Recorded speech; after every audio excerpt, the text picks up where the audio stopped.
Good. Everywhere on this side is good. Guys, welcome back to the Joyage Kingdom. I'm Cage Regatta. I'll be replacing the little voices I dread for now, giving you a break from the constant internal monologue that is the human mind. I want to say first, thanks for listening and viewing on whatever platform you're on. If you haven't already, smash that like button for you. Subscribe to the channel. Join the kingdom. If you're following us, if you're watching us on YouTube, if you're on Spaces, wherever you're at, I appreciate if you guys hit the like buttons for me, subscribe to the channel.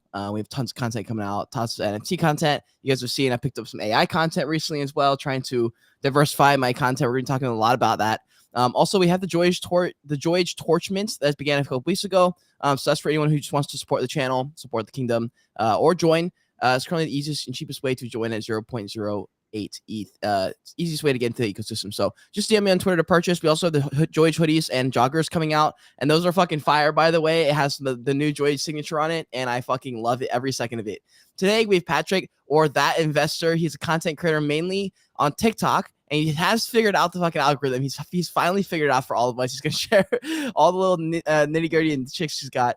It's covering mainly crypto content, but also a fun page for everything, including Antarctica and Egypt. If you guys love that shit, which everyone loves, we've become good friends in the past few months, and I love his videos. We're talking about all the things. Patrick, dude, welcome to the show.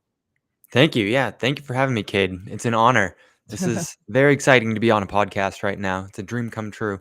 It's funny, too, because I wish I had the screenshots. I have them somewhere on my phone, but you had literally texted me. You're like, man, I'm going to get to 10K before the podcast starts. And I was like, I believe it, bro. Keep going. Let's see what you got. And bro blew the fuck past 10K. Like, walk us through the last couple months for you, bro. Yeah, it's been pretty crazy. I have to give major credit to the two mentors that I have, both It's Joshua Jake and Blockchain Boy Lucas. They've been huge, like monumental in getting me to the point that I am right now. But Really? yeah, when I sent that text to you, probably a month, maybe a month and a half ago at this point, I was at like 6,000 followers over on TikTok. And I was like, my goal is to get to 10K, like get to that five-figure mark before the podcast, just psychologically. And then I had one video about ancient Egyptian pottery, literally just expressing how much further advanced ancient Egyptians were than we give them credit for, which is totally out of the realm from my normal crypto content, but it popped off. It's like it's rounding the corner on 4 million views right now, and I think it pulled in like 25,000 new followers over on TikTok. That one video. So That's it's been crazy. Yeah, how did that feel when that was going viral? We talked a little bit off camera yesterday, but like, walk us through how that felt. The video starts to pop. I've had a couple of videos where it pops in real time as I'm like refreshing it. That was Mhm. pretty crazy for me to experience that, but for you to wake up with 25,000 extra followers, that must have been nutty. Yeah, it took like a week and a half, 2 weeks to actually reel it all in, but I went to bed and at like 6,300 followers. I woke up at 7,000. I had gained 700 overnight. And I remember it was like 6 in the morning, 6:30 when I like checked my phone just out of pure instinct. And Yeah. I like saw the 700 plus followers and I was like, what is going on? And I like closed out of the app to just make sure. I was still half asleep, so I had no Holy idea what was shit. happening. But it was cool. Literally, you can ask my girlfriend. For the next week, I was just sitting there like, babe, guess what I just hit? Another 500. It was like going up multiple thousand per day. It was crazy. And he did all the right stuff too. Like something that people talk about once your videos start to pop, they're like, just start going live. They're like, if you weren't going live before, you need to go live now. And you've pretty much done, like saying to you off camera yesterday, I was like, there's some people who have popped and then made the mistake of not capitalizing on it right when that happened. And it's the second you pop, you just kept going with all the content, and you kept going live all the time. Your lives bring in hundreds of people, dude. It's pretty crazy. Like, what do you talk about mainly in your lives? Because just for people who don't know, you do a lot of crypto content, but you do kind of all sorts of content that falls under the realm of like interesting stuff that people might want to know when they're bored. Yeah, most my live streams are mostly talking about crypto. So I've been going live Monday through Friday, 1 p.m. Eastern Standard Time, for over a month at this point, very consistently. And so I'll talk about crypto. Wednesdays, I'll do research on a new cryptocurrency just to try and broaden everyone's horizons on it, try and just expand your knowledge base. Um, Mostly, I'll just be looking at Bitcoin because that's what draws in the most people. And Dude, it's very beginner friendly things that I talk about on my live streams because I'm trying to reach as broad of an audience as possible. And I know that the followers that I'm bringing in through my other content are not super well versed in cryptocurrency, like most of the people who are probably going to be watching this. Mm. Like everyone here knows about the 4-year cycle. We've seen that rainbow chart hundreds of times for Bitcoin. But that's kind of the stuff that I go over to just bring people's awareness to a certain threshold so that they can feel confident to hopefully invest into cryptocurrency. And Yeah, then what's the goal with your lives? Is the goal of your lives to I guess it's probably all the above, to build up a following, to get people to know you. Is your goal ultimately like TA with that for people to be able to train their own, or yeah, I don't really focus on technical analysis that much in the lives. I do because it's fun and it's just like an enjoyable thing to look at on the screen. Mm, I'm mostly focusing on the fundamental side of things so that even if you completely mess up a trade and like you blow up your entire trading account, I'm a mm, huge advocate of having more than half of your investments, more than half of your money invested for mm, the long run. That way if you completely mess up your trade and you blow up the entire account, you still aren't screwed. You have mm. your solid foundation in place. So my goal is really just to try and I say it a lot, like clear crypto misconceptions. Because I think outside of the crypto space right now, specifically, people are just spreading dangerous misnomers about crypto being only for scammers or a Ponzi scheme or like just dangerous to society. And I'm just trying to change that notion over time. Yeah, I started talking a lot of my videos about, because I've been trying to figure out ways to get people who aren't in NFT land to care about the concept of owning digital assets. And sometimes I'm wondering, like, okay, like in this, because I always relate everything back to the fitness industry, because I look at the industries just like any other industries. And so, but I'm trying to think like where the crypto, NFT, blockchain, metaverse, AI world all fits, because it's all interesting now. But then I'm like, okay, what happens when it is sort of mass adopted? Like, what aspects of NFTs are sexy to just like for someone to watch, you know? And it's Mhm. been interesting uh navigating that question for the for the last few months. Like, someone who was that left a comment on our Twitter, on our tweet the other, like 30 minutes ago or something, I just saw, and they were like, the trick to go viral is not to post about NFTs and crypto. I was like, damn it, dude. Yeah, yeah. He's not wrong though. Usually like if you get too into the weeds on the subject, people just scroll to the next video. It's not Yeah. sexy anymore. So it's like a lot of the stuff that we're talking about that we're excited about is going to happen behind the scenes where most people just don't even know that it's happening. Like Yeah. that's when it will have been successfully adopted is when you don't even know you're using it. So So what's the point of the influencer? Do the influencers survive? Like the people on Twitter right now who are doing all the spaces, they're fucking tweeting GM, like whatever else it is that we do. Like, what's the future for those people? Because I don't use Twitter as much like that. I use it much more like a social media that I post on.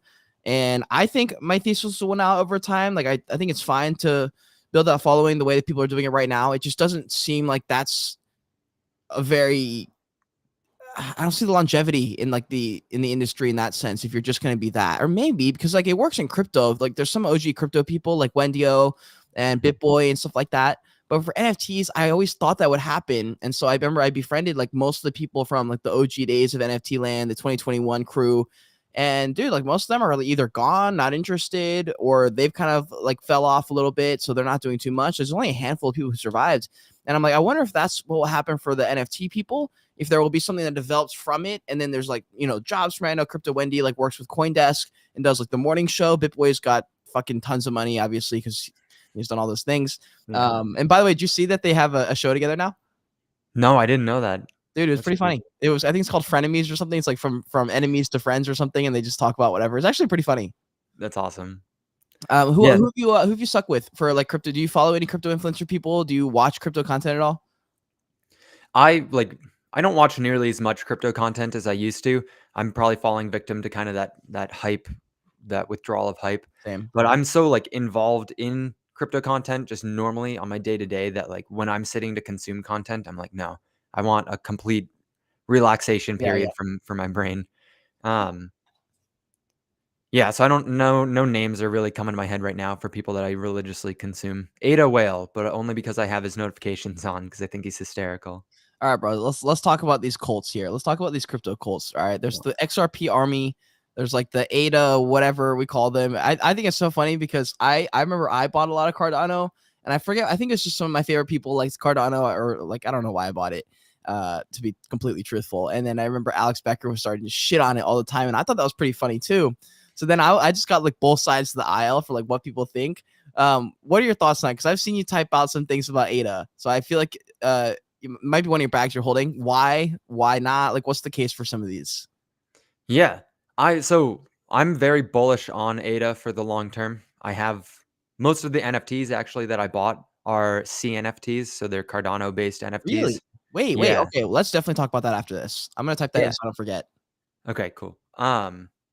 I think the cult like activity in crypto is hysterical to watch. It's kind of sad because people will attack you for saying random nonsense about cryptocurrency. Like if they hold it, and it's because we're attaching our psyche to our investments or what have you. I had a point I was going to make. Oh, about ADA. Yeah, I think ADA, like my bullish thesis for ADA is that it is effectively the largest DAO. Like you can stake your ADA and have a vote in governance. I think they have governance down very well with their delegation and everything because you're not like locking it up. You can withdraw your ADA whenever you want. It is an extremely difficult language to code smart contracts in. And so the more that like I'm going deeper and deeper and talking to people who are actually developing stuff, they're like, no, I'm not interested in working on Cardano's blockchain. It's just too clunky. And so then I'm like, all right, I got to tone it back a little bit. I can't get sucked into this maxi shit. But the thing is, bro, Maxi shit gets more views. If you're a Cardano channel, you're getting more. Like if you're an XRP, like for example, there's someone on Twitter, if you guys know him, called NFT Pasta. He's this Australian YouTuber guy. He's one of the coolest people ever. And he started making. He kind of fell off on YouTube for a while because he was like, I don't know what to make. I don't know what to post videos on.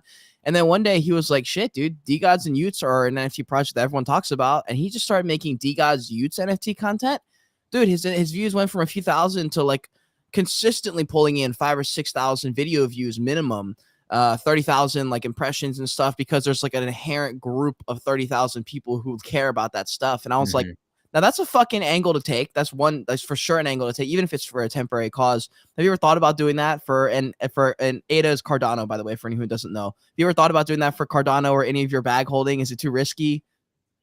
I definitely like because I've noticed the same thing. If you talk about one coin favorably, like you get a whole group of people that hoard in. I think I talked about Cardano for like a week straight, and I gained like 100 followers on Twitter.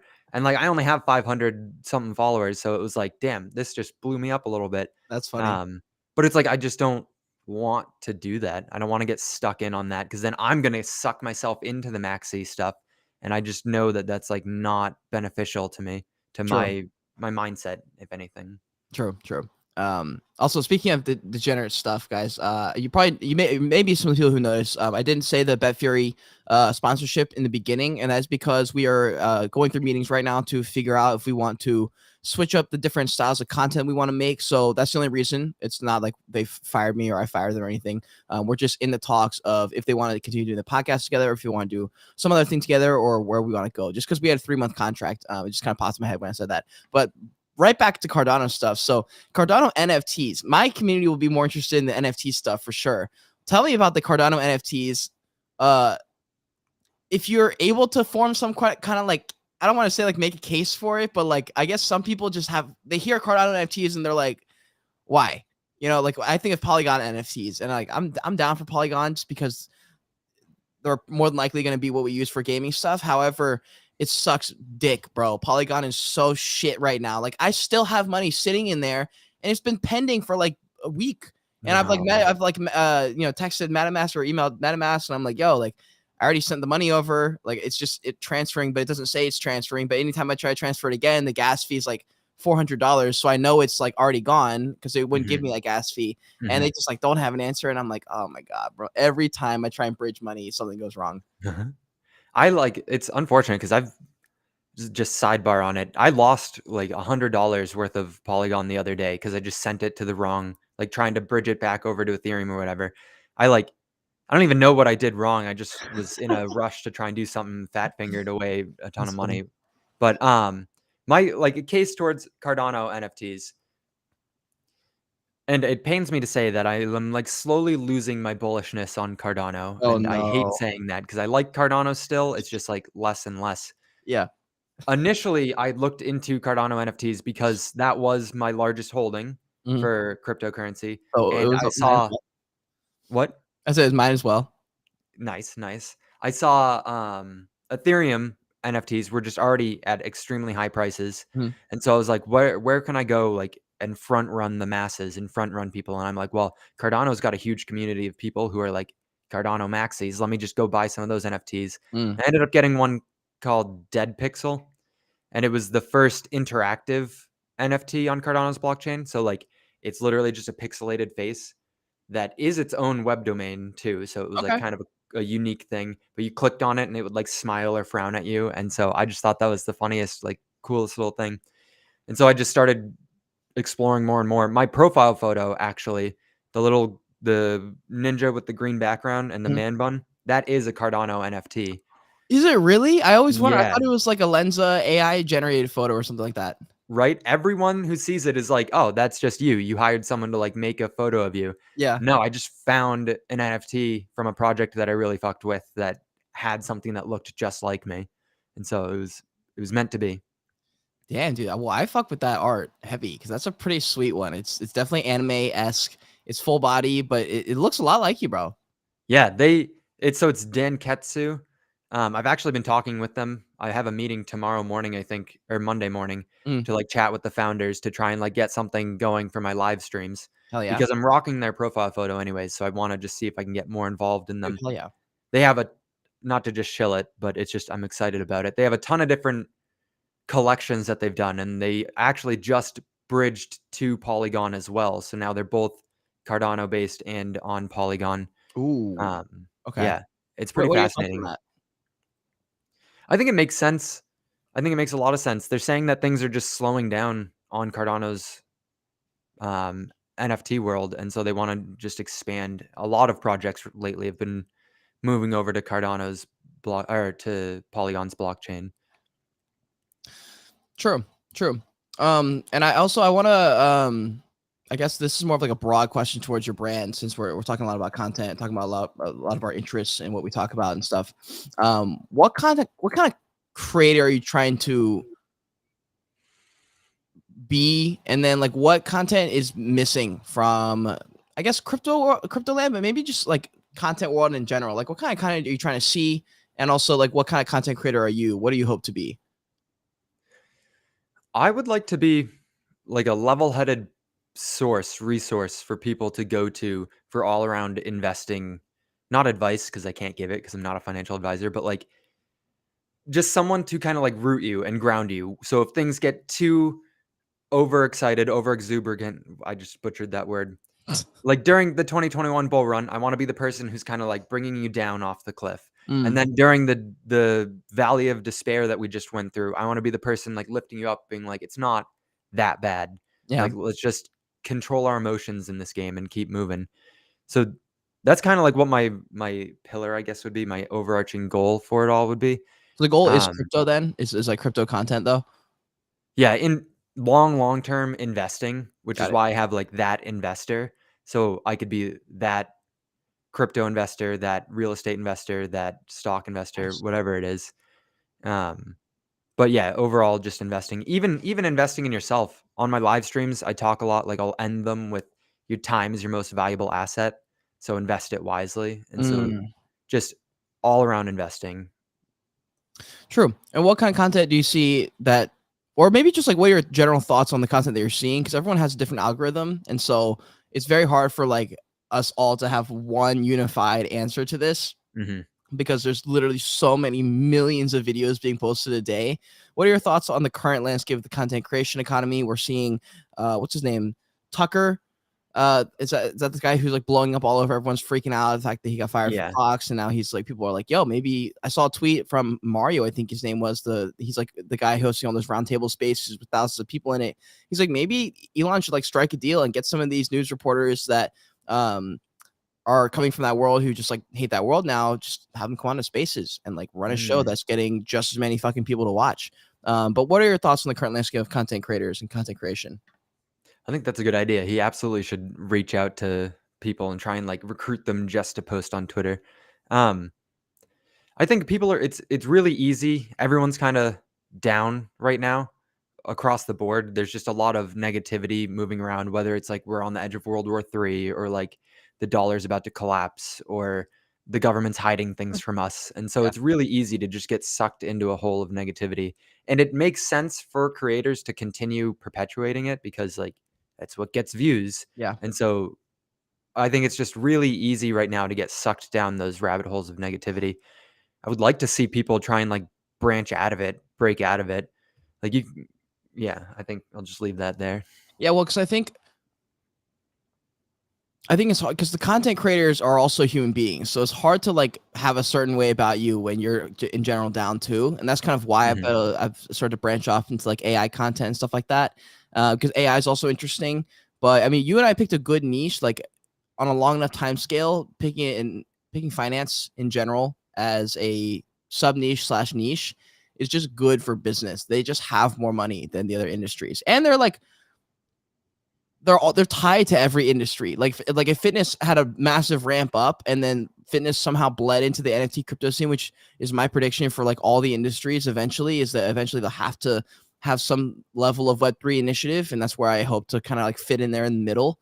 And I think that's where a lot of the content creators could fit in, which would be nice. Like right now, I'm making a video for Aloe Yoga, who's a massive yoga brand in the normal world.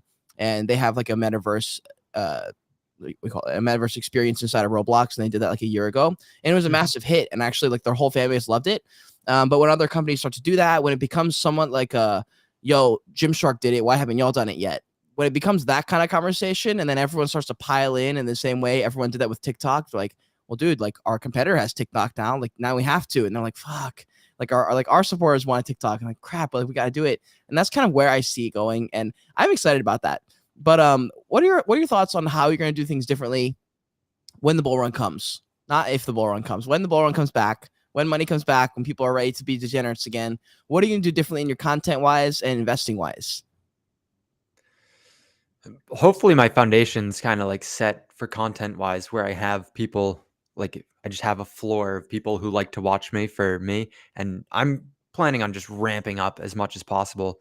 Like probably less of the conspiracy Antarctica Egyptian videos and more on crypto and Mm, investing related things. Now, I like that you said when the bull run comes back though, because it's undoubtedly coming back. It's just a function of time. it really is. Investing wise, I actually literally, hopefully next week, I'm starting a portfolio challenge from $500 into the down payment for a house.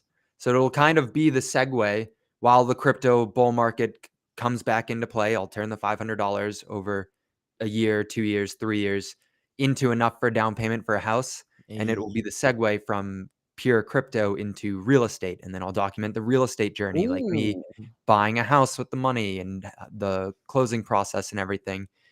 So that's kind of like investing wise, I think that's where I'm positioned. I'm calling it bag holder to homeowner. It'll be I love cool. that. I love that. That's a great thing. That's like very reminiscent of what I did when I was kind of I'm trying to think when that was, but I had like the same idea. I was like, I'll do that, like almost like a sort of plan for like a 5-10 year vision of what it could be. Mine is very broad still. It's like it's just some version of content creation. I assume podcasting will be involved in it. Because that's my favorite solid thing to do. There's just nothing that beats like sitting down and just talking about like how they are, like how they are. Like one of my favorite questions, I'm just gonna ask you right now, is something I picked up from another podcast. And it's like I feel like it's one of like the best questions I've ever seen on a podcast. And so I'm pretty much just gonna ask it every time because it's just so good. It's what do I need to know about you to understand why you are the way you are? Like what's that? Like, do you have a single story that brings you back to like the one thing that you need to know about you, the kind of person you are to understand everything else about what we're gonna talk about in the podcast? That's a really challenging question. It is, bro. I like it though. I like it. Um, the one thing I think okay, I have a story. I gotta tell a little bit of a story. I'm very, very persistent when I want something. I am not one to usually give up once I have my eyes set on something. And the story that kind of like backs that and coincides with it is that in high school, right at the end of high school, I competed in my first bodybuilding show. And so that meant I had to go through a contest prep while I was graduating high school. And so here I am, 18 years old, all of my friends are going on the senior week stuff, and there's parties constantly, and there's like, I vividly remember being in a classroom and we're having an end of the year party, and I'm like 3 weeks out from the contest, which means I'm eating unseasoned, unsalted chicken, brown rice, like lettuce with balsamic vinaigrette. Like that's my entire diet for the past like 3 months. And we're having a party and there's just treats everywhere. My teacher comes up with like a plate of cookies and cake and was like, "Here, I made this for you." And I was like, I literally can't take it from you. Like this is the most tempted I've been to stray from the diet. And I didn't take it. And I continued on and I did a few more bodybuilding shows, but it's just like very, very headstrong, if you will, when I have my vision, my goal in front of me. Damn, dude. I probably would have broken. Like that's the main reason I don't do. I remember I was in the gym one time and this dude who competes, he looked at me and he was like, "Oh, it's like you're not tall. You're like, obviously you're not that tall. You're like 5'8". He goes, "But your muscle insertions are good." He goes, "You could compete if you wanted to." He's like, "You probably would be pretty good." And I remember being like, "Dude, I I just don't care enough. Like I don't think I can care enough. Like that kind of thing you need to commit to. Like, bro, food, bro. Oh my god, that is the hardest thing to say no to, especially when you're hungry as fuck. What do you remember what food you had right after the show or right before the show? Maybe some people carb load right before. Yeah, I did not carb load before the show, not to the Yeah. same extent. Immediately after the show, I just went on a complete binge. I had like an entire pizza to myself and then went out for ice cream immediately after. That was like my post-show thing. I think over the next 24 hours, I'm not exaggerating at all. I probably ate like 12,000 calories. It Yeah, was I just bet. like, yes, give me that. Yes, I'll take that. Oh yeah. Speaking of treats, guys, if you're watching the show right now, I appreciate all of y'all. I see some of y'all in the spaces, some of y'all on YouTube and stuff like that. If you guys want to enter the giveaway, oh, I see a bunch of people saw that. So I pinned it up the top a second ago. If you guys want to enter the giveaway, I'm not sure what I'm giving away yet. It might be something Joyage related, might be clothes related, it might be a random NFT. Like I don't know yet, but you're gonna win something. Just make sure you hit that second pin tweet. It's at the very top. Just scroll over. It says how to enter the giveaway. Follow myself and that investor. Retweet this space, screenshot where you're watching or listening, and tweet and tag me. It's all you have to do, and you can have a chance at winning something during the stream. I appreciate y'all, Val. Let's see what else. Let's see what else we got here. Where do you? Okay, this question is funny. What do you hope? What do you hope and foresee is the future of Web3? But I don't want like an NPC answer. I want like a what do you genuinely think the future of NFTs and Web3 is and like crypto influencers? And then once it becomes mainstream, will the position that the content creators hold in the industry change at all? Or will it always be kind of how it is right now, where there's the content creators talking about whatever coins? Like, will that change at all? Will that be the same? Or what do you think? I think there will absolutely be a subset of content creators who just continue to obsess over the next meme coin, the next 100x, 1000x opportunity. There's gonna be a massive crackdown on them though, because we're blatantly giving out financial advice. Not all of us, but like most of us are. And like you just can't do that. And it's been unregulated for so long. Yeah, I know this is kind of an NPC answer, but like it's not just really. genuinely I there there's going to be a massive crackdown. I don't think it should come from the SEC just because I think that crypto blockchain technology is a brand new asset class that behaves similarly to all others, but different. So Mm, just like we have the SEC for securities, Securities Exchange Commission, then we have the CFTC for commodities, and they're also a commission that regulates commodities. We have mm, commissions in every single state of the United States for real estate because it's so different depending on where you are. I think it only makes sense for the new asset class that is crypto to get its own commission to regulate it. So I think they'll do the crackdown because regardless of who's cracking down on it, like you can't give financial advice to random people on the internet. As far as NFTs and like the technology actually being implemented, it's it's going to happen behind the scenes. No one's going to know that we're using blockchain to do things. Like California recently tested putting car titles on the blockchain as mm, NFTs. And so when you go to the DMV, nothing changes for you, but they can keep an organized ledger, an organized blockchain of who owns what at what mm. time, the entire history, all in one spot, just to make it easier. So I think like that, like the people in California who were part of that test group have no idea. likely have no idea that they just used a blockchain, an NFT, but Mhm. it And just I wonder is. where that puts us, because like if that happens, like I know who was it? I think it was NFT guy. He's one of those NFT content creator influencer people on Twitter. He always talks about that a lot. He's like, once we get to where we're supposed to be, no one will know. And I'm like, okay, so where does that put the people who are here then? Like, where are they gonna go? Like, which direction are they looking to head? And maybe it's one of those cases where like we don't know yet, and that's kind of far away ish. So we just won't think about it yet. We'll just kind of play in the today and now. I've thought about it a little bit, but I just know that once the time comes, I will just pivot however I need to continue making content, because that's just kind of what I That's what you do. like doing, yeah. Yeah, I yeah. was just gonna say that I think right now we're all, like, just having a free for all, but you'll find who actually enjoys continuing to talk about this technology, like, who really is in it for the tech versus the people who pivot and go other ways, and no shame in that. I'll probably pivot at some point as well just because we change as humans. Like, I'm sure they'll be just sporadically going out into different categories. Yeah, I remember I would watch like a lot of influencers who would change their mind on certain things or go into different angles, or perspectives on stuff. And like I would see like a lot of the comments that would be left under their videos or their tweets or something, and it would be a bunch of people like, oh, like man, like I always knew you were like this, or they'd be like, oh, like just like I don't know, like confirming what they thought deep down kind of thing. And I remember thinking like, A, I don't want that kind of audience, and B, it makes me feel like I can't. It makes you feel like if you choose one thing as a content creator, you're now upholding to that for the rest of your life, kind of thing. And I'm like, bro, A, that's silly, because the people who fuck with you are just gonna be down for like whatever. Like even like maybe they'll leave a comment saying, "Oh, I miss your Bitcoin streams" or something like that. But they're just gonna kind of roll with you, and if not, they just like kind of leave, and that's also fine. Like I've watched tons and tons of content creators that I watched for 6 months at a time religiously, and then I haven't seen them again. Like I just never watched them again. I'm like, I think that's totally okay. But it makes it feel like you can't change what you want to do and make videos on. But you've kind of shown that you don't have to do that. So I'd love to talk about like some content creation stuff, because A, you've harnessed the algorithm, you finally figured it out for real, for real. Like you figured out you got the viral video, then you've got lots of videos that are viral-ish, like hundreds of thousands of views and stuff like that.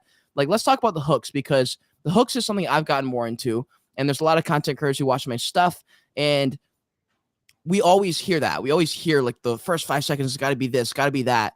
But that no one really tells you like how to make the hook correctly, like properly. And you found a few different strategies that work really well for you, which people could find if they went to your TikTok, which I urge you to. It's in the description below, or if you just go to his Twitter, I think his links are, yeah, they're in there. The link tree's down there. So, dude, talk about some of the hook stuff that you've got, some of the things that have helped your videos go viral. Yeah. So the biggest thing for me, obviously, like I said in the beginning, is I have two amazing mentors, Josh and Lucas. They've both been helping me out like crazy. The biggest thing personally is like acknowledging that in creating content, in voicing an opinion, or just literally anything, even just in a conversation like this, we're storytelling. We're telling a story. That's how you keep people's attention. That's how you get everyone engaged. So I went and just like started watching people on YouTube, like TED Talks and stuff like that, explaining how to tell a story. And so I'm trying to integrate that into my short form content. So I have a hook that continues to hook, and generally that's going to like peak on either something that's trending or something that people get emotional about. And you kind of just like poke the emotion at first just to get their attention, and then you tell the story with it. And it's been working like shockingly well. Also acknowledging that like you can do something, but you have to study what you did that worked and then try and replicate it as much as you can. So one of the videos that I did about tokenomics, and I have no idea why this video does well or this structure does well, but I'll just rattle off a bunch of numbers in the beginning of the clip and be like, that's how many coins are in circulating supply for whatever cryptocurrency. And people are like, let me share this. Let me save this. This is exactly what I wanted. Like, all right. I Uh, love it. That's funny as fuck, bro. Do you make any target specific content? Like, do you look at your video before and you say, because this is the strategy I use to streamline my way to be able to go full time quicker. Because like that strategy, like there's many different many different paths, and then there's many different strategies you can use to get certain things. Like if you want more views, then like for example on Twitter, if you want to get more followers, there's a different strategy than putting out good valuable content, because that is one way to grow. I found it slower, even if your stuff is good, it is generally slower than posting like sexier content, right? And especially with TikTok, there's a way to get a lot of followers, but not actually build a brand at all. You've been able to do both, especially because you go live and because you diversify your content and you talk about whatever you feel like talking about. But a lot of people will just do the numbers game and they'll just play the numbers, and it doesn't always lead to money, which is what I think is very interesting. A lot of people will think someone with 1 million followers is more successful on TikTok than someone with 5,000. But I know people with 5,000 who do UGC who make more money than the person with 1 million followers. Like, it's about how you leverage that and how you can do that. And I found if you target your audience and you make certain videos for people that you are trying to work with, you sometimes can like surprise yourself. Like, you might make a video that has to do with, like, I don't know, like Antarctica, and then like you mentioned like one thing about a piece of gear on the ship that people use to go there or something, and then like the company who like works with fucking whatever in Antarctica sees the TikTok because your video blew up, and then they hit you up out of nowhere, and now you're like a sponsored person for like their clothes. Like, that's how my brain always thinks from like a business side of it. Have you implemented any of that style of content into your videos, or right now are you just looking to harness the attention, just trying to build up the following first? I was focused on building up the following first, which I think was detrimental to a certain extent, because now I'm attempting to switch over, if you will, or integrate more the business side of it all, Mm. and it's like not as natural feeling as if I had integrated it from the very beginning. But I was, yeah, so I'm working on it. I'm trying to figure that side of all of it out, because otherwise I can't continue doing something that I love. And I like have built a decent following, a following that a group of people, like I'm live right now, there's like 15 people watching here, Hey. even though I'm not necessarily interacting there. They're just like here with us. Um, so yeah, I'm trying to figure out a way to actually implement in the business side of everything. Yeah, it's been a lot of studying people too. Like, I watch people that have something or maybe the whole thing that I want, and they're a few years ahead of me, and I'm always like looking at them, like seeing how they move, seeing the decisions they're making. That's like half the reason I started the podcast show, because I saw Logan Paul and Impulsive, like they did like 3 shows, and I was like, yep, that's gonna be huge. And now they're at like 6 million followers or something. Like, they get like 500,000 to like 4 million views a video. And I'm like, bro, that's the few. I remember like the first few episodes, I was like, this will probably be the biggest trend we see in content creators, if not the most lucrative, because bro, podcasts can bring in serious coin. If you get a serious following, if you're able to harness the attention of stuff, dude, getting a podcast show is a strong move, especially for building relationships in the industry.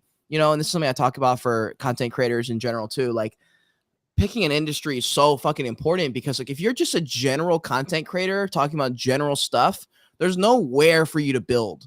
It's like you're not even building on sand, you're just building in the ocean, like there's no, like, you're not on an island. And in my opinion, like, I don't know how I'd be building a brand. Like, I remember like when I was doing fitness content, it was like the fitness landscape that I was like competing with and like playing on. But if I was just a general content creator talking about like personal growth or something, there's not like a island for that or anything like that. You know what I mean? And so I was always Yeah. like, what is like the island? And that's where it was always Web3 for a time. Now AI stuff's starting to blend in, metaverse stuff is starting to come in. I'm thinking in my head, like, okay, how can I work with the coolest VR, AR, AI companies? Like, maybe is that going to be like headset stuff? Should I be making content about like the technology and the gear around some of this stuff so that maybe they reach out to me? And so I've gotten really excited. Where do you want your island to be? Is it fully the crypto world? Are you trying to make like different styles of content? Do you want to make like vlog style content, travel stuff? Do you want to keep it in the studio? Like, what are your thoughts?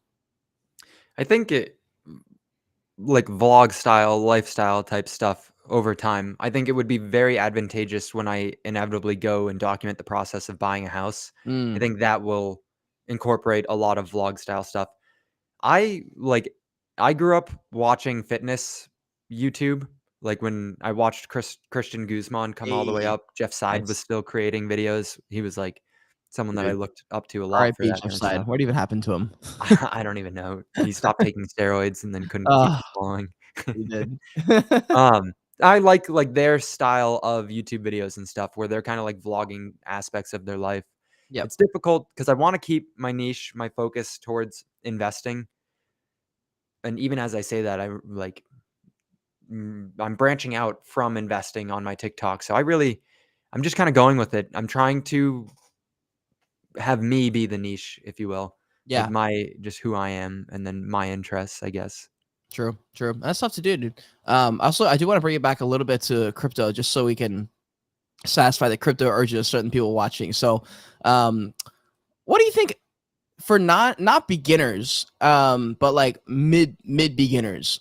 What are the important lessons from crypto? Like we know, is there any new ones? I guess it's like my thought. Like if you come up with any new theses from your time in crypto, or adaptations of what you knew before, or things that you've learned the hard way, anything like that. It keeps repeating itself. Stick to the plan. Like make a plan and stick to the plan.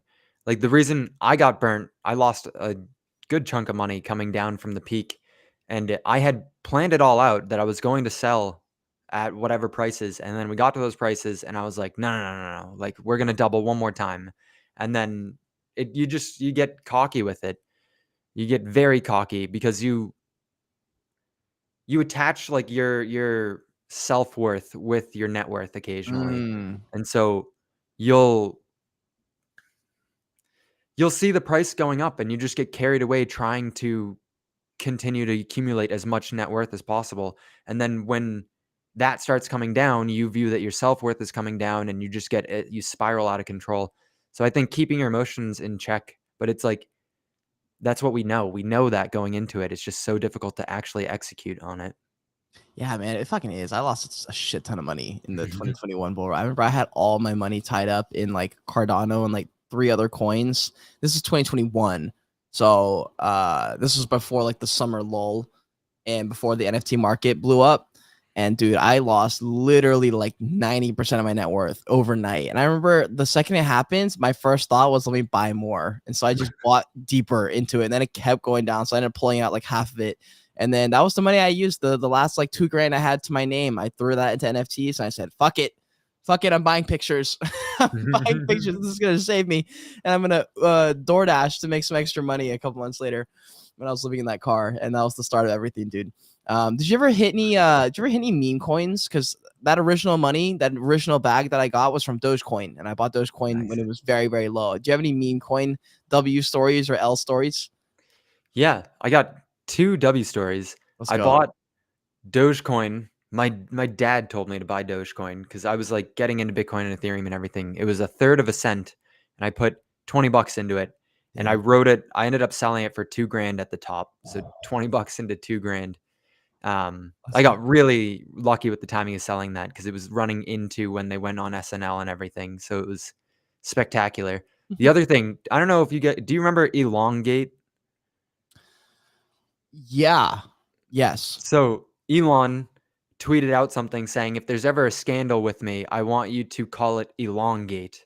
And it was a tweet that went viral for him. And someone immediately took that and made a crypto coin with it. God. And like, it was so new when I ended up buying into it immediately because I was like, this is it. We're in peak euphoria. I got to just Yeah. Of ape into this kind of stuff. course. And I had to like send money to execute it from a smart contract. It wasn't even on any exchanges. I had to like go Oh, call on the contract to get it. And properly and stuff right there. exactly. It was deep into crypto. And I think I put like $100 into it and it like 20x'd and I was like, hell yeah, let's go. Let's take my money and get out of here. It Holy was shit. great. Yeah. Dude, that's fucking lit. I've had a few meme coin. Like I bought Top G coin when Andrew Tate was popping off, and I was like, bro, this could work. And I 7x my money. I put in $100, pulled out 700, threw that into NPC coin, lost all my money. And then a couple years ago back. So if y'all are OG, you remember this like super super OG. I'm talking like day one type of stuff. But I started working with ugiverse for like 6 months on their as an analyst and as a content creator for them. And during that time, I really thought I found the Bored Ape Yacht Club. I was like, yo, this project's killing it. It's been 6 months. They're still killing it. That's better than most projects. That's crazy. Their floor was like 3 ETH or something. Like we were a top mover. We were like a proper. It was like some serious shit. I was like, holy shit, I really found like the needle in the haystack. This is crazy. I can't believe my moment. the first project I wanted to work with was the one. And they had a coin called DMT, and I had accumulated quite a bit from just staking my NFTs. I had a couple Genesis ones. I even gave one away that was valued at 3 ETH. And that hurt, but it was at the same time at that point I thought we were going to keep going forever, so I was like, no problem. But anyways, I remember I had this DMT coin and it was at like 10 20 30 cents or something like that. And I just remember they dropped their Mecha Apes game. They started going into like a gaming direction, and they went to a direction I wasn't really stoked on, but I was like, okay, let's just see what they're made of. Let's see what they do. They made this other collection for some reason it just popped and like everyone started buying it. It flew to like a 1 ETH floor.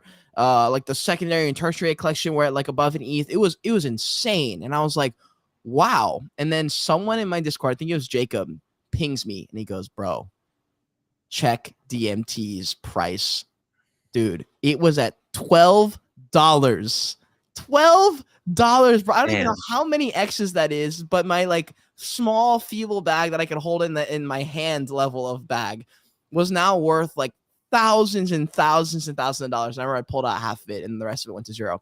But damn, dude, like meme coins, there's a position in the market for meme culture and meme coins. Like, what are your thoughts on that? Do you know of any content creators people should follow that are like specifically meme coin stuff? Is there anyone who just talks about that stuff? Because I'd be like, they probably are killing it. I feel like I'm going to shout out the wrong person with it, but someone on TikTok, he like explicitly talks about meme coins, and his name's evading me completely right now. So I'm like, I want to say Savage Lee, but I don't think that's actually who it is. True. He talks about meme coins all the time. Initially, like I had a love-hate relationship with meme coins. I still kind of do. Because at first I was like, yes, like you make money. And then I was like, Yep. actually, I don't know that I care for these meme coins. Like, what are they doing? Like, they're not actually doing anything. They're just here for the lulz. And then I was like, well, that's what they're doing. They're here for the lulz. Like, it is embodiment of meme culture. So, yeah, I don't really partake in them too much anymore. But that's, I think, just because we're in not a market that encourages them to take off as much. True. Well, we'll shift what's the saying? Shift something. There's another word for it. It's shift something. We're gonna shift courses. Maybe that's the word. I want to talk a little bit about AI because that's also in our realm. I'm surprised you haven't made more AI content. Honestly, I thought that would have been something you dove into. Just because it's like it's just like weird, interesting stuff, bro. Because like I was walking the other day and I was thinking, damn, this is the first time AI has like been a thing like ever in the history of humankind. So we're like, I'm gonna make a video and no one's ever in the history ever has made this video or like has used this in this way. Because I was messing with Snapchat and I was like, this just came out a few days ago, and I was like, literally 99.9% of the earth has not done this. And I was like, it's kind of funny that we went from like NFTs or crypto to NFTs to AI. It's like all three things people, the general world, people don't know and don't have any interest in. Most of them are terrified of it. What are your thoughts on artificial intelligence? Have you used it at all for any of your content, your script writing? Just general thoughts about it. Yeah, I made a video about Snapchat's AI the other day that like popped off. Every time I make content about AI, it seems to pop off. So I don't know why I haven't continued to make it, because it's one of those things, right? We talked about you need to hook someone's emotion, and talking about AI, people either love it or are terrified of it. So regardless, you're hooking their emotion with it. I love AI. I use it just about every single day. And pretty much every single tool that I have used before AI became a massive thing is integrating AI into them, because it just amplifies your output. Like I can go ask ChatGPT. I have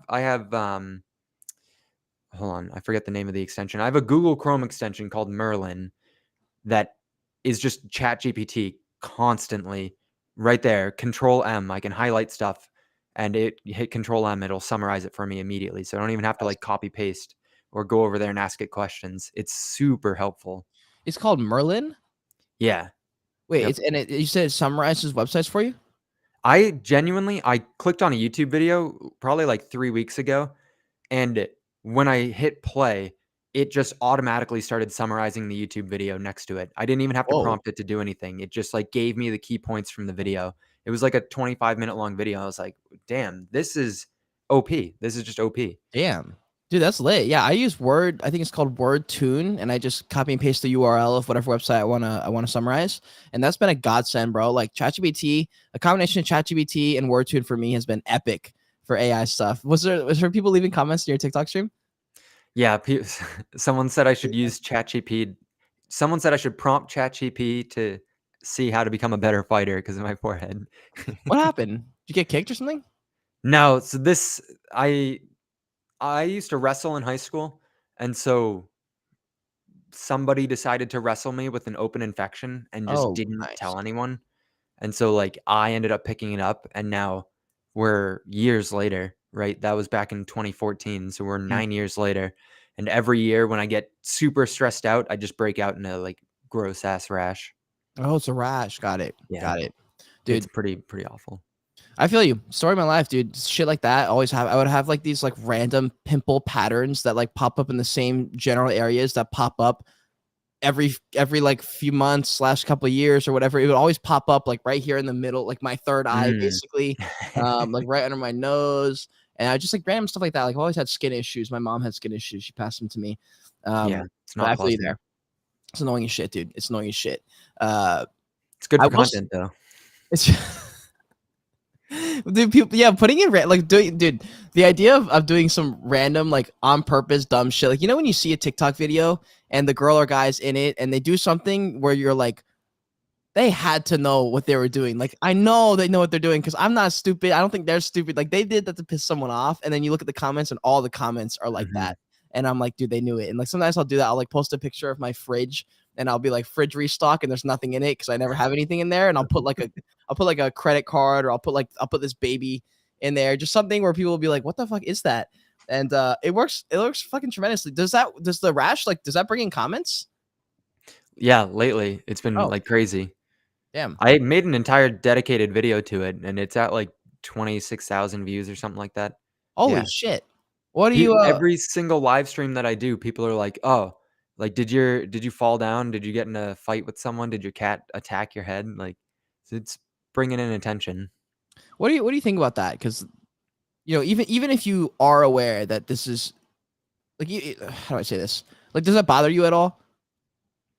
A little bit, but the it's like when I first got it, because I can feel it coming on, I was like, damn it, this is gonna be awful. Like I hate it. It looks ugly. It's gross. I'm not gonna want to put my face out there. And then I spent like the weekend kind of just dwelling on it, and I was like, what does it really matter at all? Like at the end of the day, it's not gonna matter. Yeah, 3 weeks from now, no one's gonna even remember that it was here. So like it bothered me a little bit deep down, but not enough to stop me from living my life. true, true. Honestly, while we're on that topic, have you ever felt like misjudged for something you said or did online, especially like on a TikTok stream or TikTok video? Yes, yeah. I post that video about ancient Egyptian pottery that's blowing up. I had at least 6 or 7 different people on TikTok stitch it, kind of just like either calling me stupid or calling me racist for saying these things. And Really? it's like, yeah. And I'm just like, what am I doing? I'm just having fun, like thinking about things that nobody necessarily has the true answer for. So, which is why it's fun to think about it. I'm like, why are you calling me racist right now? I didn't even say anything about race. Did you make any responses? I never respond. I like left comments underneath a couple of them, and then no, I never made another response video or anything like that. Damn, dude, you could have squeeze that sponge a little bit, dude. I do that every time I get hate comments because, like, I know the whole thing, like, oh, dude, embrace and love your enemies. I'm like, bro, fuck off, dude. Like, I get it, but at the same time, it's also good content, dude. Like, I find any way I can troll them, so I can at least flip it back to even and troll them a little bit, and because like at the end of the day, Jesus Christ, at the end of the day, it doesn't matter. Like sometimes I'll make a video response when I'm emotionally charged and I just want to respond, and I'll never post it. I always save it Mhm. as a draft, and I'm like, okay, if this actually matters by tomorrow, I'll still want to post this. And 0% of the time I've posted it. I've never ever posted the response 24 hours later. And I remember I saw something about that with Trump when he had Twitter. They were like, man, he needs a 24-hour lock. As soon as he tweets something, it needs to go on a 24-hour hold. And if tomorrow he thinks it's still a good decision, he can send out the tweet. And that was hilarious. I do Dude, the same thing. The same thing. dude, if Trump ends up running and he becomes the Republican primary, I expect you'll probably have some content out that's probably going to go extremely viral because that'll be one of the things on the news everyone's talking about. And B, dude, if like for example, if he was to win the presidency, I remember when he was president, I was like sick and tired of seeing him all over the TV. Like everything people talked about was somehow Trump was involved.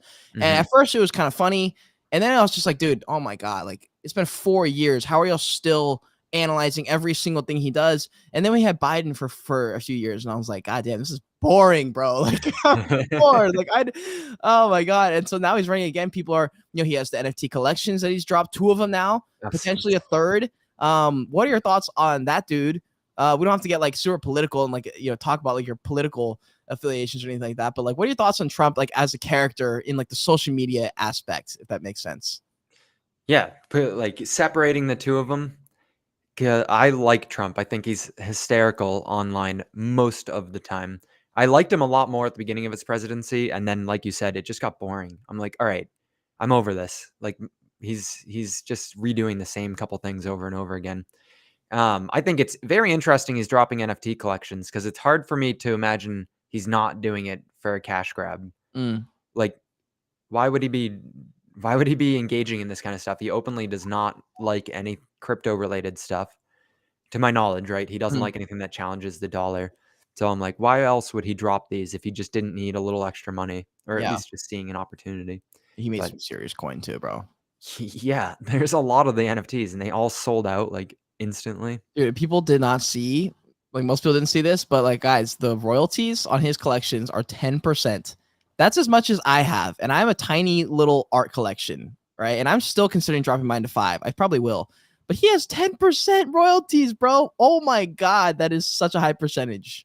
How many NFTs did he have in his first collection? Wasn't it like Let me see. 50,000 or something I ridiculous? think it was. Let's see. Trump. I can't even So in fathom. series, let's see. So Trump trading cards. This is series 1. There is 45,000. And get this, there's been 14,000 Ethereum in trading volume. He's gotten 10%. Let's just do a quick math here. Jesus. So 13, so we'll say It's 14,000 like, ETH times 10%. So we got 1,400 ETH. ETH is at what? 1,900, 1,800? yeah, I think so. Somewhere around there. So he made $2.5 million only from royalties, bro. God Let's see. damn. Let's see about his season 2. 46,000, and there has been 1,100 volume, so a lot less volume. But he also did sell out 47,000 at what, $100 each or something like that.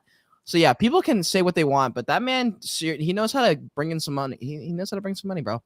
He He can does. money. He does. He's Yeah. garnering his attention, right? His social attention for good or for bad. People are there for it. Why haven't you made a video, by the way? Because he's already sort of in the news. He's already announced that he's going to be running. Then he got like the whole court thing. But bro, if you made a video about Trump, I'm very confident that video would get over 1 million views. I might have to. I haven't really engaged in political stuff too much because it just like is so emotional provoking. But I might honestly have to just dabble into it a little bit because he's entering our realm of relevance, so I can now talk about it. He opened the door with the collection, his Dude, digital trading cards. I remember when Jake Paul dropped a collection, an NFT collection, like a year or two ago, and I covered it, and I thought it was so weird because like I've watched Jake Paul like on YouTube videos, and he's obviously famous, so his videos get like millions of views, whatever. And I like those people. I mean, I know they're real people, but like unless you engage with them a couple times, like they just feel like a different. I don't know. They're not like real in a sense almost. Yeah, And so yeah. he drops an NFT collection, and I was gonna make a video on it, and I remember I was like done with the video, whatever, and I go to like make the thumbnail, and I was like, it was so weird because I was like, damn, I'm like covering Jake Paul right now, like for a real video. This is fucking weird, actually. I was like, what if he sees this? And I was like, oh, this is weird, bro. Like, but we're playing now, like we're in the game, and like I remember like when I was in NFT NYC, I like met Pio, the Nifty guys. I met Elio Trades, a big crypto YouTuber. And like that was crazy. Like I just walked into the party and I just looked to my right and Elliot Trades is just standing there. And I was like, oh my God, what the fuck? It was like, oh my God, this is wild. And dude, it was just weird because like, yeah, we're like in the game. And like the content game is so weird because if you're posting on a platform, you are now in the game. And like there's a Mm. 1% chance Kylie Jenner could see your video, Kanye West could see your video, like any of these people can see your video. And that is why this game is so fun for me. Like what is it about content that you love so much? It's extremely powerful, right? You can get your voice out there aggressively, and anyone can get their voice out there. Um, I I don't know what really draws me towards content, but like I've tried to become a content creator since I was in like 6th grade, 7th grade with like Minecraft videos. I was playing Minecraft in my basement with my friends and like uploading it to YouTube. But I don't know what it is. I've just constantly been drawn to creating content, like telling stories online and stuff. I think part of it is that like I am good at breaking down things to explain it to people. And Mm, so I'm trying to like figure out a way to utilize that on my own. yeah. It's interesting. Well, speaking of all that, like how are you keeping the whole thing together right now? So like do you have another job? Are you full time in content creation? How old are you? Like how deep into this journey of entrepreneurial stuff and content creation are you? Like I think for people who there are a lot of people who are like right on the fence of starting. They probably posted like 3 videos. They don't really know what they're doing, and they're kind of like, "All right, I'm not sure what to do from here. Like, do I just keep posting? Do I need to reassess my strategy? Do I need to get a job?" Like, people don't know generally what to do. So I think hearing stories about how other people are doing it in real time, like for myself, I'm not like rich by any means. I'm very much in the climb right now. So like, where are you at right now with all of it? Um, I don't have a second job. This is all I do full time. I am burning through my cash reserves trying to like maintain it.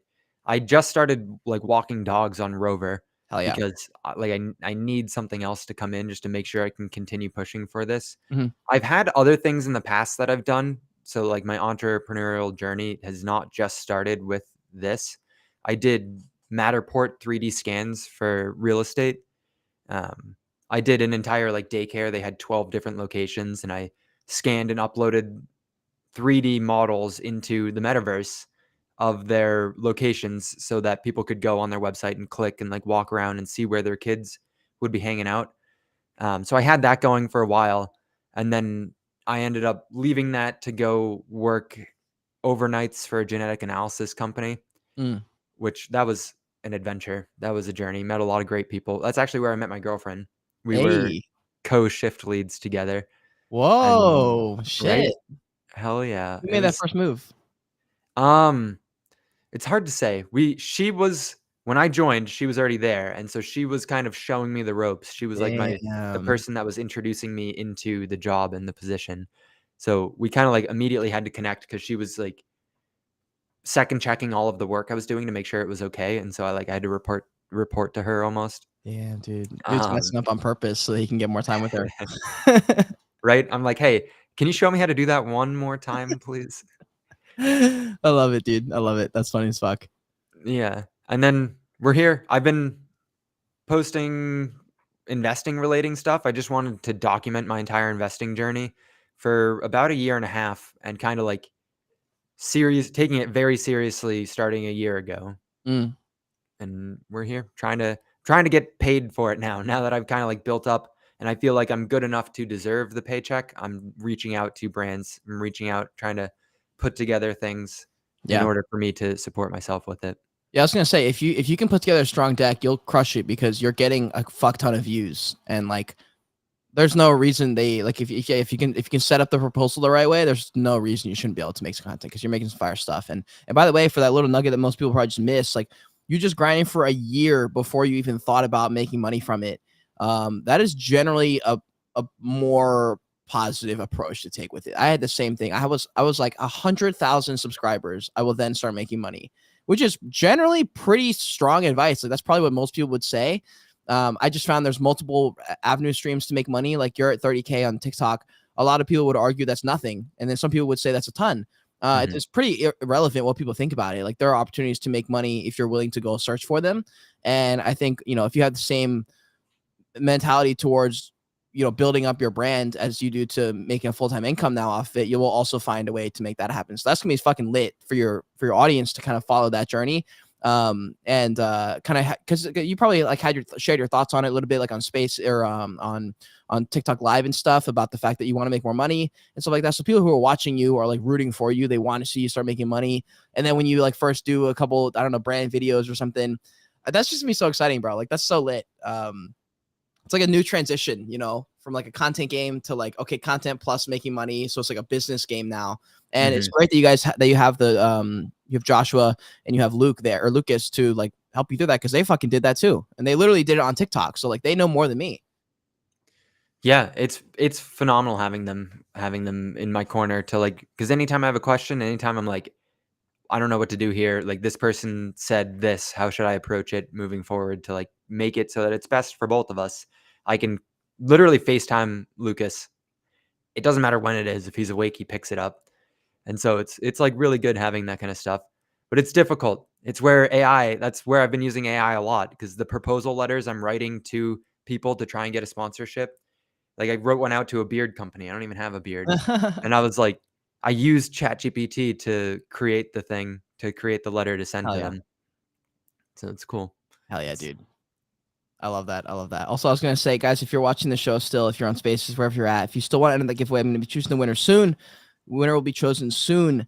All you have to do is scroll over, if you're on Spaces, to the right one on the pinned tweet and hit that how to enter giveaway button. Just got to follow us, retweet the space, and screenshot wherever you're at, and tag it and tweet us, because I just want to see. That's all you got to do to enter this giveaway. I still don't know what I'm giving away yet. It might be Joyage clothes. It might be a torch NFT. It might be some random NFT. Like, I don't know exactly what we'll be doing, but if you guys want to enter that, that's all you need to do. Wow, a lot of people have entered. Hold on, there we go. I'm trying to retweet them as I go. That's what I was doing on my phone a second ago. Also, yeah, I just want to say I appreciate all of you who are watching. I love doing the show live. It's always fun to see people in here. Oh shit, I didn't realize he's chilling us on YouTube. Let's fucking go with the Joyage.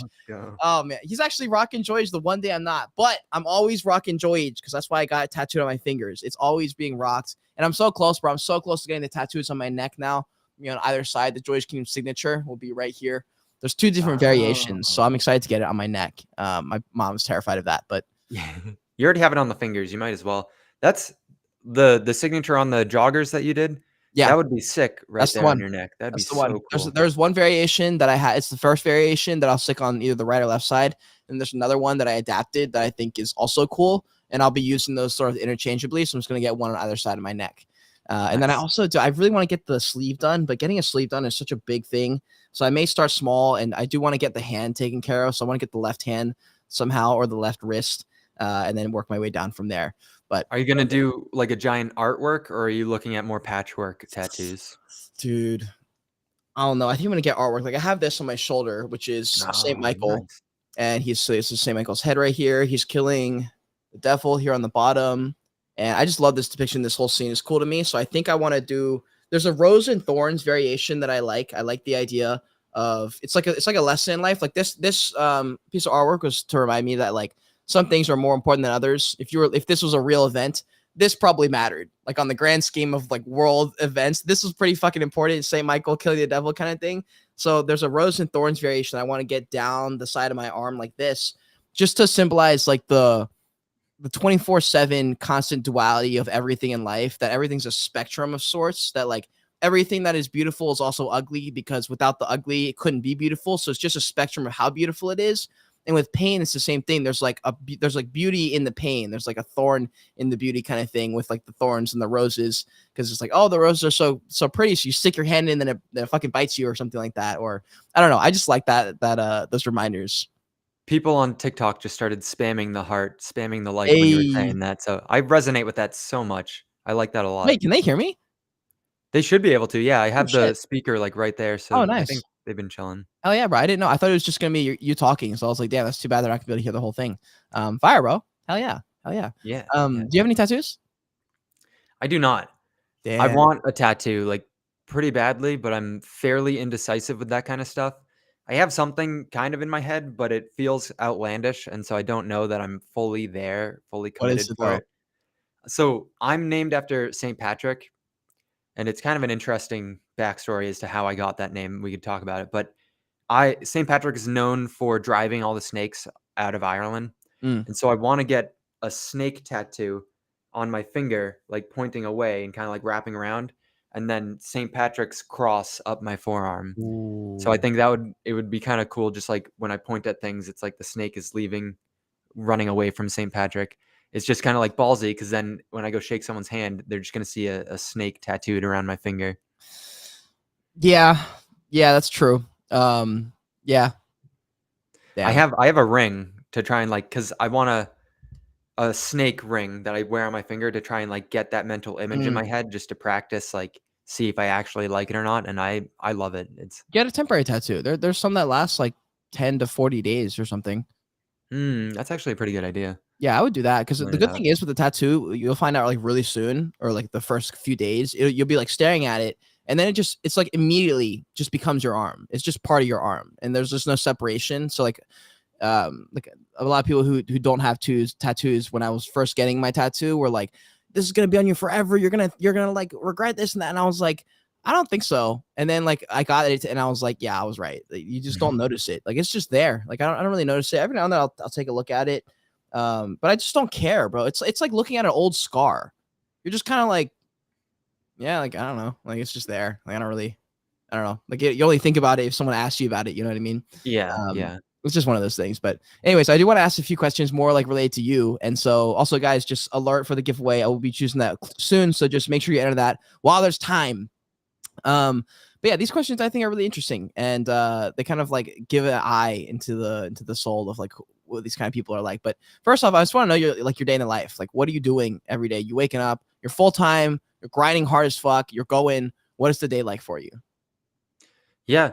So generally, I wake up anywhere between like 6:30 and 8 o'clock, just depending on when I went to bed and how exhausted I am. Yeah. Lately I've been trying to push it closer and closer to the 6 o'clock threshold because I feel like I'm the most productive when I can actually like get up and get moving on my day. I how detailed do you want this? You want this very detailed or just overarching? In the middle somewhere. All right. I have my morning like routine to try and get my headspace right and like take care of my body, my temple. So I'll like go for a walk and just get sunlight in my eyes, stretch or meditate. And then I go right into planning for my day. So like whether that's writing out like my schedule is going to be anything that I know I need to get done that day. And then I'll usually engage with people as much as possible and kind of like plan my content and post my content because I go live at 1 o'clock and I'll usually be live for about an hour. And then after that, I take like an hour to go eat or just kind of enjoy myself and like take a break. Go to the gym if I am going to the gym that day. Then the second half of the day, I'll either edit stuff, just like edit content. I do things for Crypto Night, which is Josh and Lucas's channel, like their podcast, their company. And so I'll edit things for them or just work on whatever that list was that I need to get done for the day. And then I go to sleep and do it again. Damn. Well, I mean that's pretty much the life, bro. I see a lot of similarities there with myself. Yeah, dude. Yeah. Yeah, that's the grind. But that's also like, I mean, when I like kind of how you said you picked up that second job with the dog walk, and I did the same thing with the restaurant. And it does make you, it's interesting to me because it's weird. It's like I think they call it like the trickster inside of you or the self-sabotager. Like when I'm working that job, all I can think about is being out, like because I'm missing out on all the stuff I want to do. And then when I'm out, sometimes I like won't be getting things done or I'll be like not feeling like doing it. And it's very difficult. Like once you've, I mean, because you've been grinding at it for a fucking while. Like sometimes it's just really hard to get yourself to do things. Like, are there any little strategies or little things you've done to help yourself get out of bed when you don't feel like doing it? Because pretty much the only one that I struggle with, it stems from like sleep. I just have like I've always had a really bad relationship with sleep since I was a kid. Just like I always struggle going to sleep and therefore struggling to wake up. Yeah. I was blessed. I fall asleep instantly if I close my eyes and just like get myself in that zone. I have to be tired. Like if I'm wired, there's no way it's happening. But I was blessed with being able to go to sleep easy. Mm. Was not blessed in the sense that if I don't get at least 7 hours, I fundamentally cannot function in society. Oh, Like wow. my brain shuts down. I'll start stuttering. I won't know what I was gonna say. Like I can't do it. Mm. So I need to make sure I get my sleep. If I'm like really, really not in the mood, there's usually two things I'll do. One, I'll go for a walk, and I don't mean to just hold up my middle finger. I'll go for a walk. It just clears my mind. It I just always enjoy works. it, It right? always works, bro. It It always always works. it just hits. People underestimate Yeah, just moving a little bit, getting out of your they do. space, change of scene, They do. or just straight up, I'll take the day off because Damn. I don't have to respond to anyone. Mm. I'm not reporting to anyone. I'm my own boss. And so if Mm. I find that like after the walk, I just can't do anything, then I just don't. I just acknowledge that today is not going to be productive. And if I try and force it, I'm just going to burn out. Damn. Yeah, I do that sometimes too, actually, now I think about it. It's not bad. Like I feel like the only time it gets bad is if you sit there and judge yourself for it for the next 8 hours, and then you take this day off, but you're not really taking a day off because you're beating yourself up mentally the whole time, which is also its own battle, like in its own right. Like, dude, the entrepreneurial journey and like the shit that like the nonsense and like because you're alone, especially if you're someone who's making content at home, you have so many thoughts throughout the day that are just constantly cycling through and recycling and cycling and recycling, and like the thoughts don't change. It's just like what's in front of you changes, or the content that you see 30 minutes ago versus now changes. Then your mind goes through the same cycles of like how you think about this, how you feel about that, and you just go through all these cycles of thoughts that sometimes is paralyzing. And it's difficult, just like any job is difficult. This one's just weird because like nothing happens technically if you don't do something because you're on your own boss. The only thing that potentially would happen is like you can't pay rent because you didn't do anything kind of thing, and now you don't have any money. But I always wonder about that for other entrepreneurs who are doing a similar thing to me. Yeah.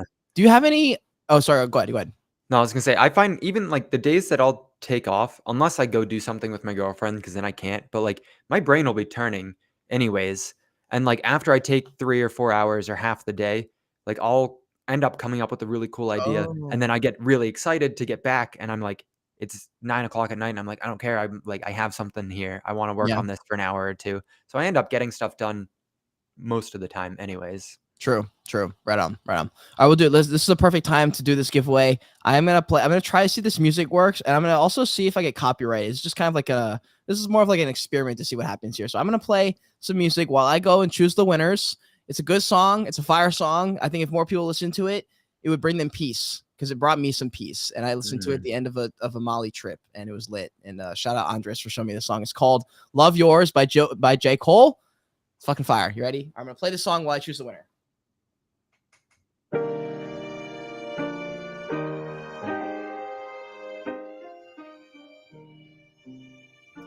All right, fam, enjoy while I scroll through these mentions.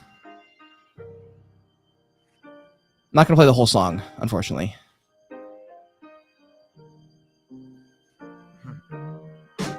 You heard this song, Patrick? Love yours. I have not.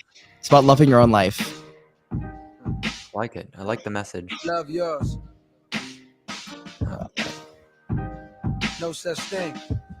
No such thing as a life that's better than yours. Oh, okay, yeah. Life that's My roommate used to play this all the time. Such a good song. better than yours. All right, I'm gonna let it play for another 20 seconds. I have chosen the winner already. Let a nigga know that he alive. Fake niggas mad, snakes in the grass. Let a nigga know that he arrived. Don't be Yeah, sleeping. shout out Mike. Mike was my roommate who listens to this. He's probably listening right now. It's beauty in the struggle, nigga. All right, guys, I would love to finish that song out. I really would, but I can't because we're on a live show right now. But the winner of this giveaway is, how do you say it? Rocinante or Rocinante. Congratulations. I appreciate you. You are the fucking winner. So I'm going to comment winner and I'm going to DM you so I don't get scammed and someone makes a fake Rocinante account. Winner. All right. Cool. All right. Well, congratulations. Yeah. Let's go. Got the soundboard. Dude, the soundboard's finally been fucking updated, bro. I finally updated that shit. I'm so fucking happy that I have the one that I want. But yeah, congratulations. I try and make the show worth it in a multitude of ways. One of the ways is by winning small little gifts in every single stream. I think it's fun as a layer of gamification that I think is somewhat like, it's not expensive to do those kind of things. I guess it can rack up, but in my opinion, it's worth it. It's like investing in myself is how I look at it. Like I very rarely invest into cryptos. It's pretty much just my own brand that I invest in. A lot of the money technically would say like goes down a rabbit hole, like a black hole, because it doesn't come back, some of it. But I just feel like there's nothing that can beat showing up over the course of years and years and giving back whenever you can. I feel like that strategy can't really lose. And I'm like, if I can just stretch that out for a long period of time, I think I'll be okay. And I feel like you have a similar mindset for that. That's kind of why I wanted to have you on the show and talk about a lot mainly about like content, just because I want more content creators who are like you, like Noah, who are just dope, bro. Like what have you learned in the last few years of doing all this stuff, and like how's it shaped you like as a man, and like how have you changed a little bit and stuff like that?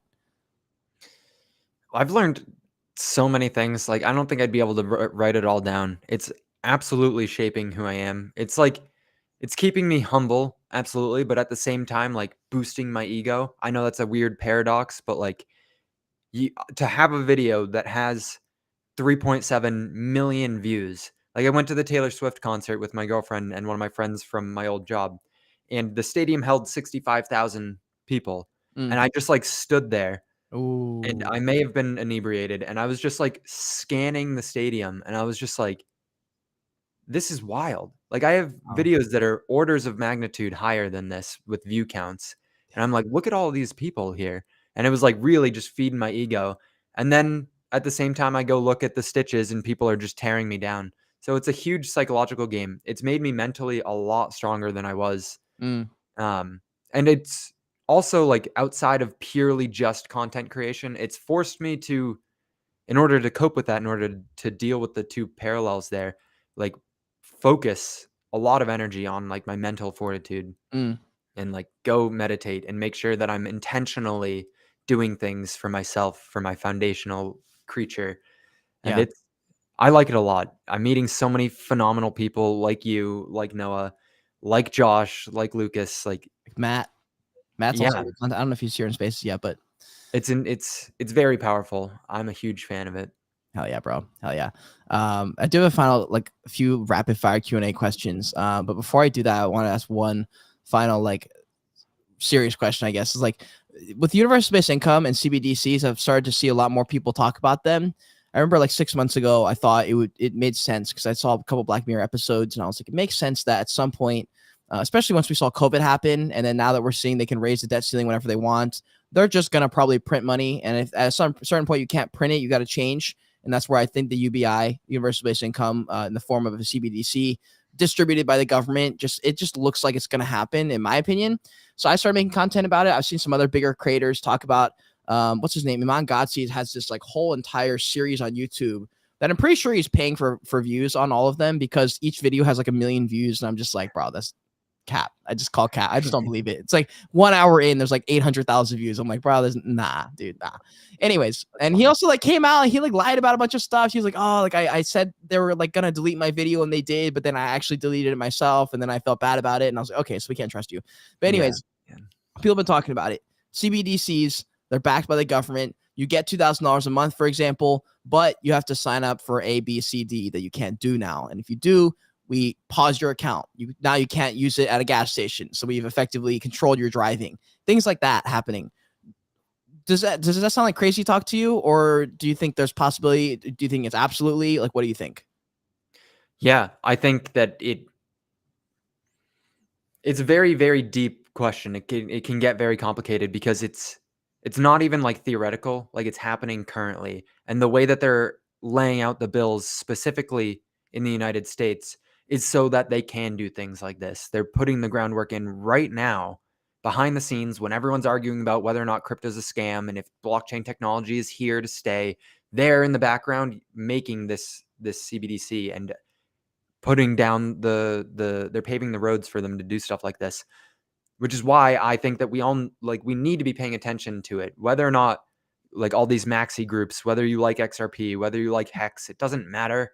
We need to be looking at the fact that we're at a crossroads where we either go dystopian or we go utopian, because, and obviously there's more than just the two, but I'm just saying for this, the dystopian is that we all are victims of what the government's whim is in the moment of, you can't use your UBI for this, or you can use it for that, or your social credit score dropped below X. You no longer have access to first class dollars. Now you have to use third class dollars. Whatever Yeah. the system is, it's just opening the possibilities for things like that.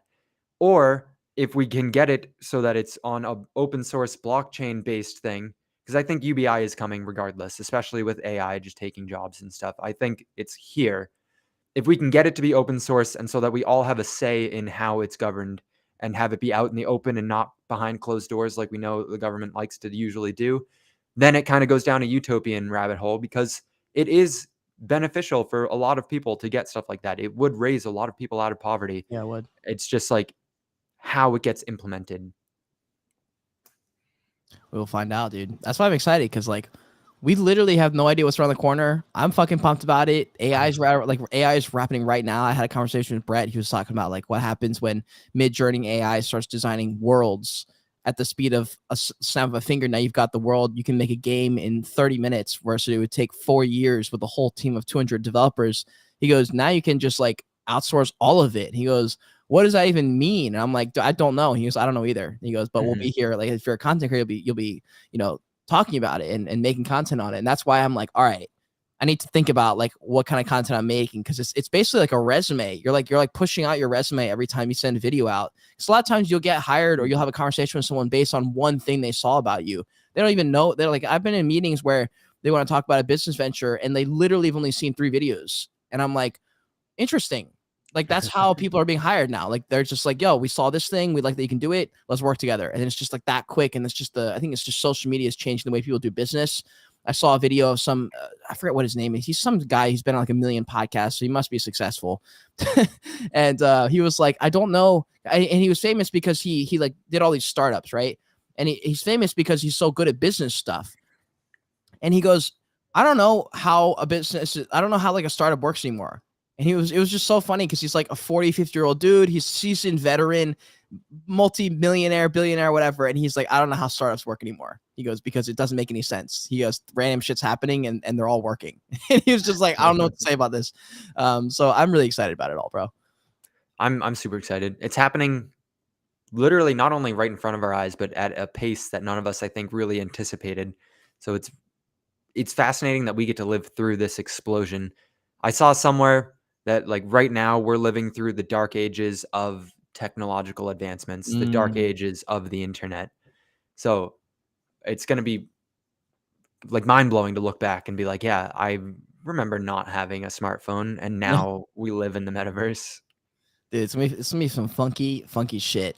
So for some rapid fire Q&As, this is interesting. Do you have any near death experiences? Just throw it in the left field real quick. Yeah, I have a couple actually. Oh shit! All right. The first one that popped into my head was I was driving my truck when I had first gotten my license. I had this old like 1996 Chevy Cheyenne, which was pure metal. It didn't have any like carbon fiber body to it. So it was just this toboggan. And this dude with a plow decided to like, I was hitting a light. I was hitting a red light and it was still yellow. So I started to speed up to go through it. But the person on the other side of the light coming at me decided to stop. And the guy behind him did not like that. And so he went around him into my lane, into the oncoming traffic to go around this guy. And he had a plow and he had his entire family in it, in the car. And I had to swerve up over a huge curb and like onto this dude's grass lawn with a bunch of oak trees. I almost slammed into the oak trees trying to avoid him. And I just like stopped and looked over and he was just staring at me like in pure panic. And I just saw like his wife, like head down, like just terrified. And yeah, if I'd slammed into that, because I was going probably like 45 miles an hour trying to make the light, I definitely would not be here right now. It would have been game over for me. So that was terrifying. I had to pull over. I was shaking so bad. Jesus Christ, that must have been terrifying. Did he end up leaving? Did he just like drive away? Like, was there no harm, no foul, or what? Yeah, he ran the red light, went straight through it, kept on his way. I just kept going because I was in a truck, so I survived not hitting anything. Like, I don't know how. I have no idea how we made it without hitting anything, but yeah, we just drove off. Damn, dude, that is fucking terrifying. It was scary. Yeah, not pleasant. All right, well that's fucking intense. I've had a few things like that with driving, especially. Dude, driving is fucking dangerous. I haven't driven in a while because I've been in the city here. But anyways, what were you like in high school? I was super shy, super uncomfortable. I did sports, so I wrestled and did football. I did football until I got too bad of a concussion, but I was definitely a shy person, timid.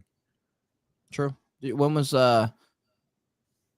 I was gonna say, like, when was your first relationship? I'm trying to think when mine was too. Like, when was your first relationship? Like, did that take a while for you? 'Cause for me, it was a while too. Yeah, I was like 17, I think, before I actually like got into a relationship with someone. It was actually right after I got my concussion. Oh, really? Yeah. She thought it was cute when you like the way you just like got destroyed on the football field and had a concussion. She was like, "That's my man." I guess she was just like, nice, a vegetable, hell yeah. That's fucking awesome. I love it. I love it. All right, let's see. I got a couple more here that I like to ask. Can you be successful and smoke weed? Yeah, absolutely. I don't know that you'll reach your full potential if you're habitually smoking, like Mm, reliant on it almost, but you can absolutely smoke and be successful. true. True. Yeah, I always ask that just to see people's mainly personal opinions because we know like everyone. There are people who are sober as fuck that make it.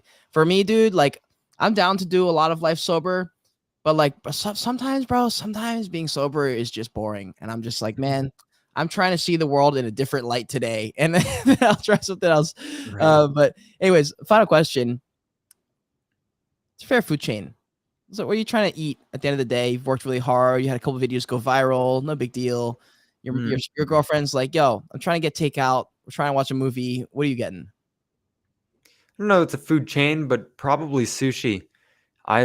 Anytime something like good, I have because sushi's on the more expensive end. I always reach for sushi. I'm a Hey, huge fan of sashimi.